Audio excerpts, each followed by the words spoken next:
উপস্থিতি, সৎ কাজের আদেশ, মন্দ কাজ থেকে নিষেধ করা প্রত্যেকটি মুসলমানের একটি হক, যেটা আল্লাহ তাআলা প্রত্যেকটি মানুষকে দায়িত্ব হিসাবে দিয়েছেন যে পৃথিবীতে মানুষকে ভালো কাজের আদেশ দিতে হবে, মন্দ কাজ থেকে নিষেধ করতে হবে।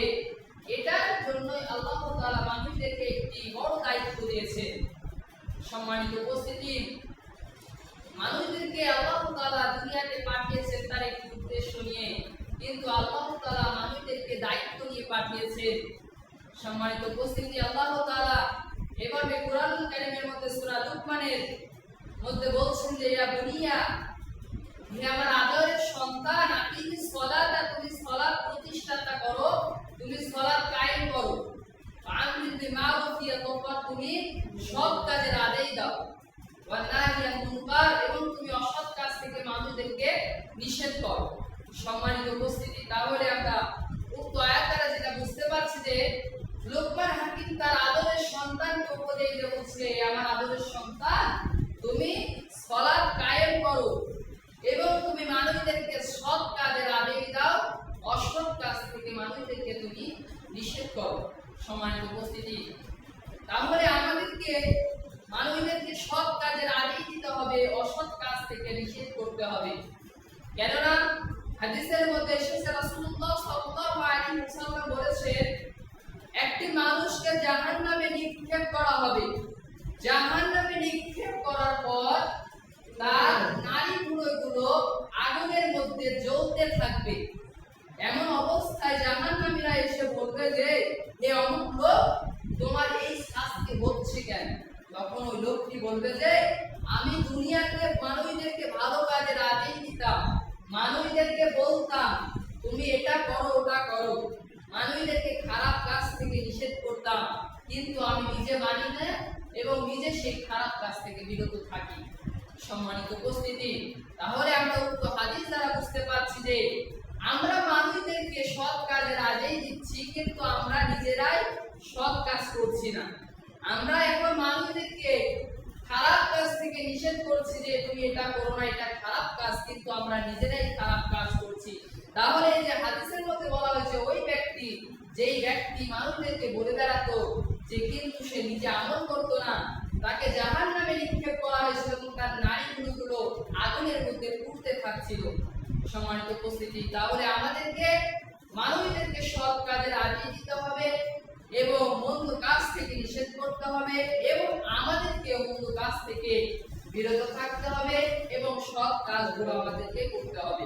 সম্মানিত উপস্থিতি, আরেকটি হাদিসের মধ্যে এসেছে রাসূলুল্লাহ সাল্লাল্লাহু আলাইহি ওয়াসাল্লাম বলেছেন, আর রাসূল সাল্লাল্লাহু আলাইহি ওয়াসাল্লাম বলছেন যে আমি একটি মিরাজের রাত্রিতে গেলাম, এমন অবস্থায় আমি দেখছি যে কাঁচি দিয়ে মানুষদের ঠোঁটকে কাটিয়ে দেওয়া হচ্ছে। অতঃপর আমি জিবরাইলকে বললাম, হে জিবরাইল, তাদের ঠোঁটকে কেন কেটে দেওয়া হচ্ছে?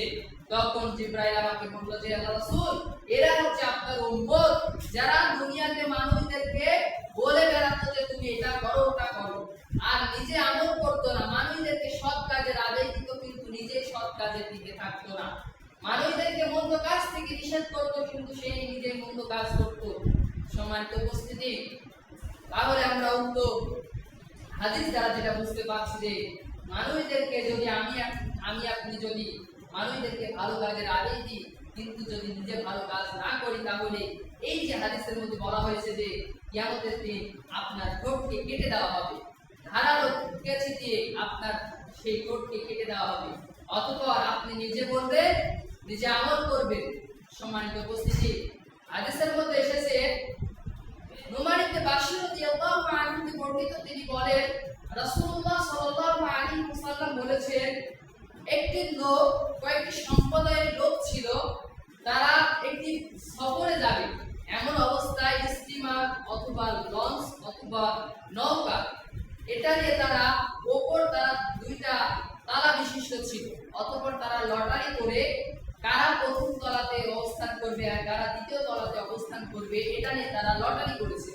অতঃপর যারা দ্বিতীয় তলাতে থাকার অবস্থানে লটারি পেয়েছিল তারা দ্বিতীয় তলাতে থেকেছিল, আর যারা প্রথম তলায় লটারি পেয়েছিল তারা প্রথম তলায় থেকেছিল।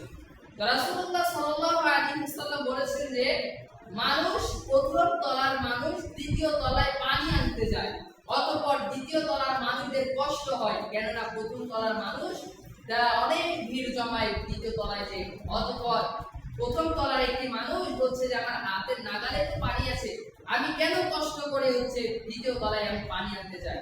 অতঃপর সেই প্রথম তলার লোকটি কুড়াল দিয়ে তার নৌকাকে ছিদ্র করে ফেললো, ফুটো করে ফেললো। অতঃপর দ্বিতীয় তলার মানুষ বলছে যে নিচ তলার মানুষ যে বিপদে পড়েছে তাতে আমার সম্মানিত উপস্থিতি। তাহলে আমরা একটু হাদিস দ্বারা বুঝতে পারছি যে এমন একটি সম্প্রদায়ের লোক ছিল যারা দীর্ঘ সফরে যাচ্ছিলেন, এমন অবস্থায় যে তারা দ্বিতীয় তলার মানুষ এর কাছে পানি নিতে যাচ্ছিল, অতঃপর প্রথম তলার মানুষ মনে করছিল যে তাদের কষ্ট হচ্ছে, তাহলে আমাদের হাতের নাগালে তো পানি আছে, তাহলে আমি কেন দ্বিতীয় তলা যাব। সম্মানিত উপস্থিতি, যে হাদিসের মধ্যে দ্বিতীয় তলার মানুষ বলেছিল যে প্রথম তলার মানুষ বিপদে পড়েছে তাতে আমার সম্মানিত উপস্থিতি। এখন আপনি মনে একটু প্রশ্ন করে দেখুন যে এখন প্রথম তলার মানুষ যদি পানিতে ডুবে যায় তাহলে কি দ্বিতীয় তলার মানুষ বেঁচে থাকবে? কখনো নয়। যদি নৌকা অথবা লঞ্চ যেটাই হোক না কেন, যদি সমস্ত প্রথম তলার মানুষ ডুবে যায় তাহলে দ্বিতীয় তলার মানুষ কি ডুবে মারা যাবে। সম্মানিত উপস্থিতি, তাহলে এই হাদিস দ্বারা এটাই বোঝানো হয়েছে যে এখন আপনার সামনে দেখছেন যে খারাপ কাজ করবে, এখন আপনি বলছেন যে ওই খারাপ কাজ করবো তাতে আমার কি, ওই সে বিপদে পড়েছে তাতে আমার কি। সম্মানিত উপস্থিতি, তাহলে আপনি ভেবে দেখুন যে আপনি যদি সেই লোকটি বিপদে পড়েছে আপনি এখন তাকে উদ্ধার করছেন না, তাহলে আপনি কি কখনো বিপদে পড়বেন না? সম্মানিত উপস্থিতি, হাদিসের মধ্যে এসেছে রাসূলুল্লাহ সাল্লাল্লাহু আলাইহি ওয়াসাল্লাম বলছেন যে তোমরা ভালো কাজের আদেশ দাও, মন্দ কাজ থেকে তুমি মানুষদেরকে নিষেধ করো, এবং যদি তোমরা এই সব কাজগুলো না করো তাহলে এমন একটি সময় চলে আসবে যে সমস্ত সমাজের মানুষ বিপদ হয়ে পড়বে, কিন্তু সেই দিন আল্লাহ তাআলার কাছে দোয়া করবে মানুষ, কিন্তু সেই দোয়াগুলো কবুল করা হবে।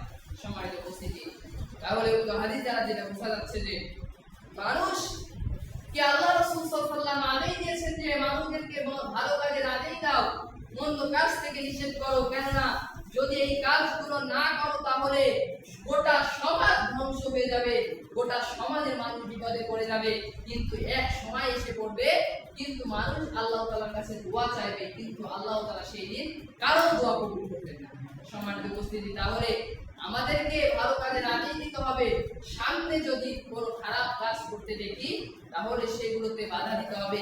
এই বাধা দেওয়া সম্পর্কে রাসূলুল্লাহ সাল্লাল্লাহু আলাইহি ওয়াসাল্লাম হাদিসের মধ্যে বলছেন, আর আবু হুরায়রা রাদিয়াল্লাহু তাআলা আনহু قال رسول الله صلى الله عليه وسلم من رأى منكم منكرا فبيده فإن لم يستطع فبقلبه فإن لم يستطع فبلسانه وذلك أضعف الإيمان।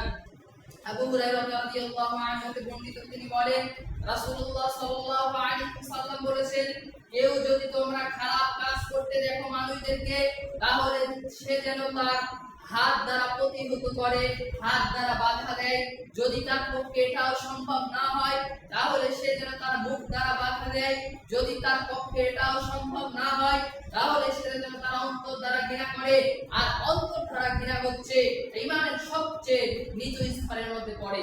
সম্মানিত উপস্থিতি, তাহলে আমরা হাদিস দ্বারা বুঝতে পারছি যে যদি সমাজে অথবা আমাদের সামনে যদি খারাপ কাজ করতে দেখি তাহলে আমাদের সর্বপ্রথম দায়িত্ব হচ্ছে হাত দ্বারা প্রতিহত করা, হাত দ্বারা বাধা দেওয়া। যদি হাত দ্বারা বাধা দিতে না পারি, এটা যদি আমাদের পক্ষে সম্ভব না হয় তাহলে আমাদেরকে মুখ দ্বারা প্রতিহত করতে হবে, মুখের মাধ্যমে, মুখের কথার মাধ্যমে আমাদেরকে তাদেরকে বাধা দিতে হবে। যদি তাদের পক্ষে এটাও সম্ভব না হয়